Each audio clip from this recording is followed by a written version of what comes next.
Hi, I'm the Moorlander and this is Moorlander EDC. Now, I may have saved, by accident, not certainly on purpose, but I may have saved one of my favouriteest watches of 2023 to the last point of the year. We're here to look at the GD350, specifically the GD350 GB1. There are a few different models of this. It's certainly not a new watch. This has been out now probably for a few years, maybe slightly longer. But it's a watch that's been on my horizon. Specifically, it's been on my wish list for quite some time. And this year, Casio GShock released this version, which is a newer version, which has this beautiful gold face to it. And they also dropped it in the sales. I think this dropped to about £50, which was ridiculous. I had to pick one up, and that's what we're here today to look at the different things that I've learned about this watch that have really impressed me. Now, a quick unboxing. Because they have this really nice gold face to it, they went an extra mile with the outside box. The usual black and red and grey tin that you get is this really nice gold tin, which again, you know, some people are hugely into the tins, so if you want something a little bit different, that's one of the reasons that you should pick up this watch, especially in this colour. Actually, let's comment below if you have this in one of the other colours. Do you get just one of the standard tins? I'm assuming that would be a yes, because this is the gold version, but yeah, if you're after the gold tin, you need to get the gold watch. Okay, so here we have the watch itself. Now, just to get a couple of things out as far as, I suppose, just kind of housekeeping is concerned.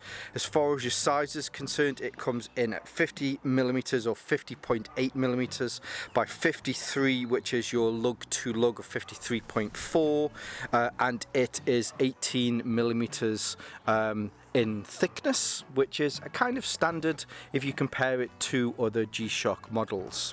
Now let's get this zoomed in so that we can have a look at this beautiful face a little bit better. And it really is the face that I think sets this model apart from other ones.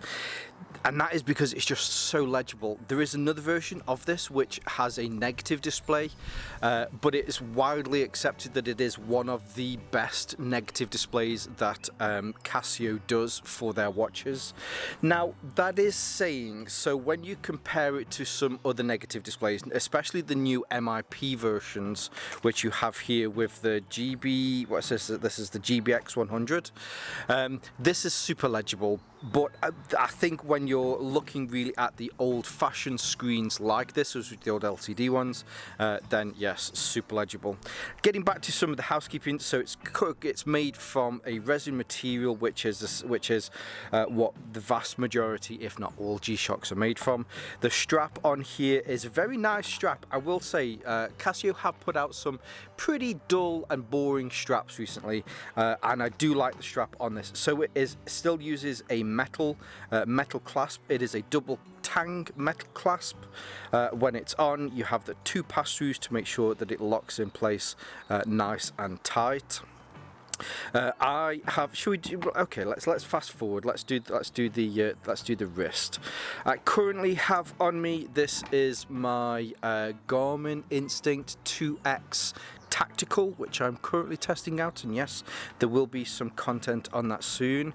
I have a 7.5-inch wrist, and this fits. It's always hard when you're trying to do stuff on camera. This fits just about right. There's still plenty of room for me able to get the remainder of the strap through the strap holder on there, and it fits really nicely on my wrist. Now, when I say nicely as well, there's a couple of additional things that they add to, or they have added to some G-Shock watches. They haven't added this to all of them, and I'm not really sure why. I feel as though they should add this to every G-Shock, as long as I suppose they can fit it on, depending on the type of watch. But they have these two little paddles.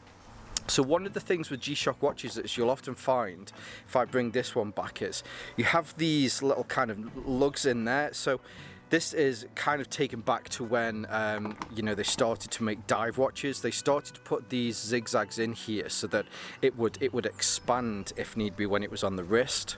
But because the plastic material, the resin material, is so tight or so tough, it can often dig into your wrist. So with these little paddles, they just kind of fit over there so that when it closes on your wrist, these paddles cover these kind of knobbly sections here, which again adds to just how comfortable this wears when it is on your wrist. The glass in the front is mineral crystal, which is fairly standard again for GShock watches. It's 200 meters water resistant down to the depths of 20 bars, and it comes with a standard 5-year battery, which again for most GShocks it's either a 5 or a 10-year battery as well. Okay, now going through some of the features on here, I'd say they're a fairly standard set of features for your mode button. Or actually, let's get back to the face. Sorry, let's talk about the face. So on the face here, you'll be able to see at the bottom here, you can see your current time. It has the seconds on there. You have a day window and a date window, and then at the top here, so this is seconds, so it gives a graphical readout of the seconds. The bottom bar shows you up in 10 seconds, so it'll fill up for 10 seconds and then it will empty for 10 seconds, and then at the top you've got, you know, it shows you how much that is in sets of 10 seconds, and then in the top here it gives you a graphical readout of where you are as far as your modes are concerned. The modes are all, again, it's a fairly standard setup as far as being able to change through the modes. The modes are all operated here down at the 7 o'clock position, whereas if you want to adjust anything, you adjust it here up at the 10 o'clock position. So with the mode button, you can press this in. First mode that you come to is world time, so you can go through wherever you need to be, wherever you are in the world, and it will adjust that for you. Or I suppose if you have a second time, I suppose some people might have friends and family in another country where they want to you know, update or at least be able to have a quick time to see what time they are there. You then have your alarms. So this does have, as again kind of standard, you have 5 independent alarms. So you press the start button down here and you can see that we're now cycling. So we're on alarm 2, alarm 3, alarm 4, alarm 5. All of these are off. I certainly don't use the alarms myself. Apart from the hourly time signal, which I do use, and I think every single watch needs an hourly time signal. Now the hourly time signal with this, one of the big things around this watch in this series is that they have a vibration motor within here. So rather than getting that hourly beep beep that you usually get, it vibrates on your arm instead, which is very cool. So that's your hourly time signals and alarms. You can then press the mode button again, so you're now on stopwatch. Press it again, you're on timer. We will come back to this in a second because there is a quick way that you can get to the timer, but at the moment it's set for 10 minutes. If you want to adjust this, you can keep your finger down on the adjust button and it'll allow you to change the time, and I believe you can get that down to seconds as well. And then back again, you'll see that it takes you all the way around through to your normal date and time mode.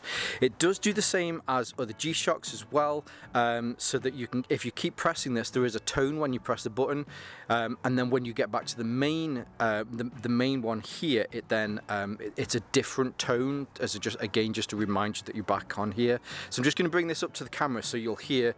You'll hear. Here, that last tone was slightly different to the other tones, which again lets you know that you're back on the main timekeeping mode. So actually, to adjust this, you hold down your adjust button here, hold it down for a second or two, and then this will allow you to adjust. So at the moment, it is on daylight savings, so it's adjusted by 1 hour. You can press the mode button, so as you can see, daylight savings is on. And then you get to go through all of your kind of standard setups. So at the moment it's on 24 hours watch because I'm an adult, and why wouldn't you have it on 24-hour watch if you were an adult? You can then set the minutes, so it was seconds, then you've got hours, minutes, the year, the date, and the day. Now unfortunately this is set up so it's in the North American format where it's December the 28th rather than the 28th of December, which is how the vast majority of the world will say it, which is a shame, but I guess you kind of get used to that anyway. Press it again. So here's your key, so you can decide whether or not you want you want it to beep when you press the buttons. I do. I like that it's on there.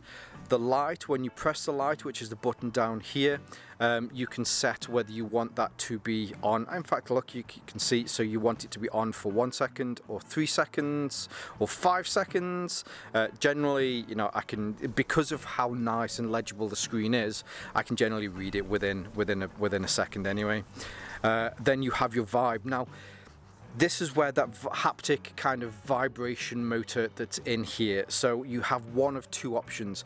Personally, I wish it had 3. So your 2 options are you either have it on vibrate or you have it on flash.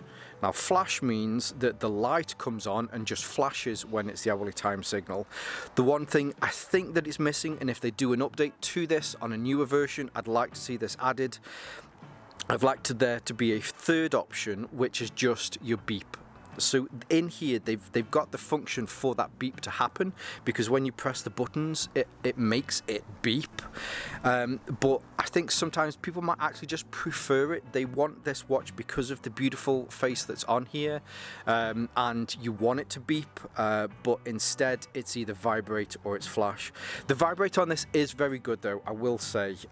If I have this in my drawer, or if I have this on my bedside cabinet, if I've took it off for some reason at night, I can hear it vibrating on the side of the of my bedside cabinet or in my drawer when it goes off. So it's good enough that yes, you can hear it from a distance, but when it's against your wrist, it kind of numbs or dumbs some of that kind of vibration down and passes it straight into your wrist. So it even kind of magnifies it when it's on your wrist. It's very good, and it's very different. I wasn't used to having things vibrate on my wrist, but now I have.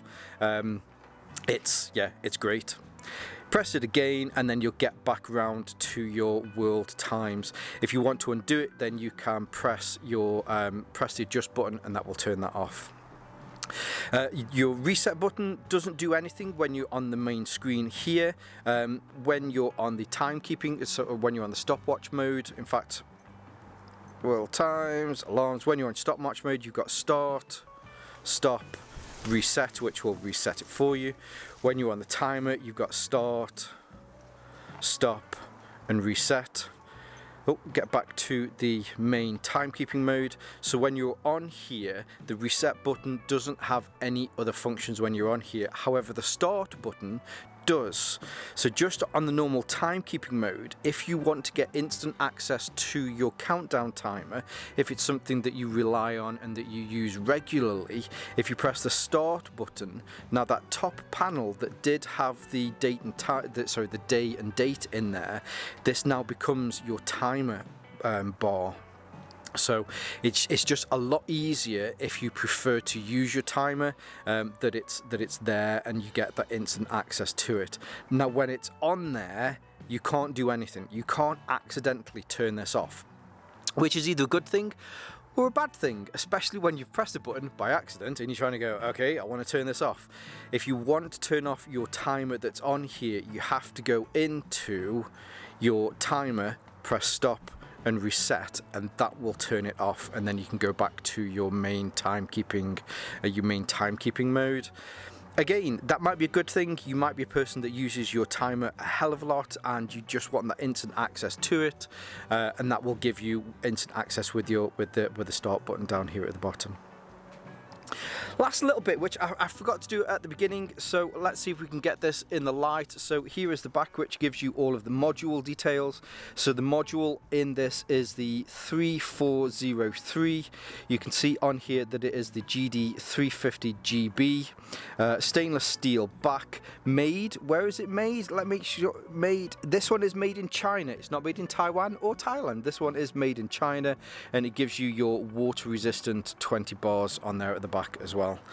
All in all, I'm really happy with this watch and kind of kicking myself that it took me so long to pick one up. No, I definitely think this is a great watch, and I'm almost kind of kicking myself that it's took me so long to pick one up. In fact, I'm glad that I have picked one up.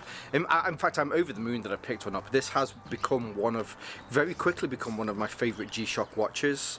The features on there are reasonably standard. You've got your fast access to your stopwatch and that sort of thing, but the bit for me is, maybe I'm getting old, maybe that's the thing, but just being able to quickly just bosh, what time is it, check your time on this, with the face on this being so legible, there's no reason why you shouldn't love this. The vibration took a little bit of while getting used to, but even the one that I'm wearing at the moment, so this vibrates rather than beeping, and I'm now completely 100% on board the silent tactical zzz, zzz. Yes, okay, I know that it's just turned o'clock. So yeah, really nice watch. And I thought maybe it was a fitting end to 2023 to finish off with a beautiful wristwatch like this. Now, of course, I'll leave some links below so that you can see more from this watch, where to pick one up. There may be affiliate links. If you choose to use those, it just helps me, helps my channel here. I purchased this with my own money. I'll also leave some of my social media links as well, so you can see more from me here on Moorlander EDC, and also my sister channel, Moorlander Tactical. But for now, as always, stay safe, stay Moorlander, and stay EDC. Why do I always get the hiccups? Do you know what? I always get the hiccups a lot. I don't know what it is. I think it's because of the, like people that sing learn to sing and breathe properly.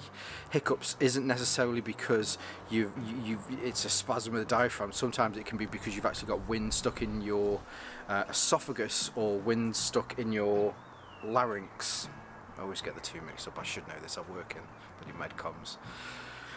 Anyway, so every time you see me hiccuping, it's because I've just spoken too much, and yeah, I speak too much anyway. It's so bloody rainy.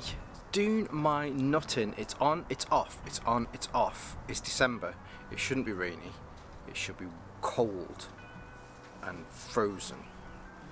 Stupid British. Not Kingdom of the Moorlands weather. Kingdom of the Moorlands weather is usually very good. It's when English weather blows out of England into the Kingdom of the Moorlands. Bloody English. Anyway, where was I? Let's put my phone on silent. Before that, here's a kick in the deck.